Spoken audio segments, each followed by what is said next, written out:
I didn't wait. After sending a quick text to my lawyer about starting the divorce process, I went to bed early. In the middle of the night, a notification from WhatsApp woke me up. It was Wenna. And as expected, the other side of the bed was still empty. I checked my phone and saw several messages from Jenna. Brandon is just so hot. I want to eat him up while he's sleeping. Attached was a photo of Brandon asleep. His head rested on her pink cartoon pillow, his hair tousled, lips slightly parted in a way that once made my heart skip a beat.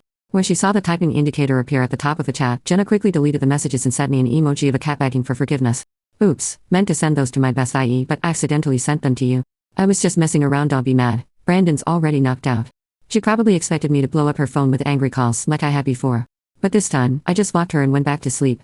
Whether she was playing games or being serious didn't matter anymore. The next morning they showed up at work together. Jenna, always trying to be delicate, tripped over her own feet, her face going pale with fear. Without hesitation, Brandon scooped her up and carried her into the office.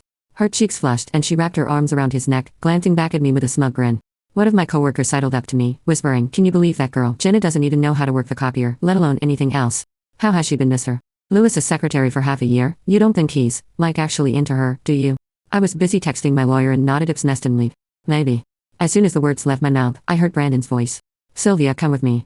I turned around to find him standing right behind me, his eyes cold and feeling. No one in the office knew we were married. Brandon was adamant about enforcing the company's no-office romance policy, so to everyone else, I was just another senior employee. At work, he always kept his distance.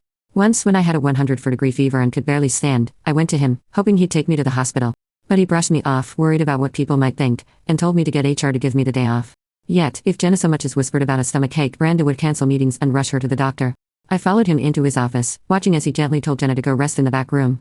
Once we were alone, Brandon came over and grabbed my hand, his voice low. "Still mad?" I pulled my hand away, keeping my tone distant. "I told you, I'm not mad." He placed his hands on my shoulders, his eyes drilling into mine. "Don't lie to me. I didn't come home last night, and you didn't even call or text. And you expect me to believe you're not upset?" I frowned, confused.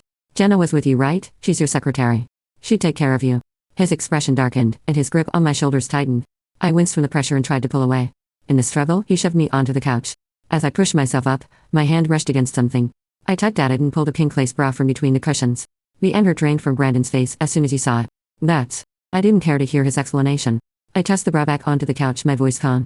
"If there's nothing else, I'll be going, Mr. Lewis." After work, I had a meeting with a client. Just as I stepped outside, Brandon's car pulled up in front of me. "Get in. We'll drop Jen off first, then head to that seafood buffet by the water." Jenna poked her head out from the passenger seat, grinning. "Sorry, Sylvia, I'm hitching a ride again." I was busy trying to hail a cab, and without looking at her, I said, "You to go ahead. I'm allergic to seafood." Brandon's face turned dark, immediately. He knew I wasn't allergic to seafood. In fact, that buffet was one of my favorites. He opened his mouth, ready to say something, but I didn't give him a chance.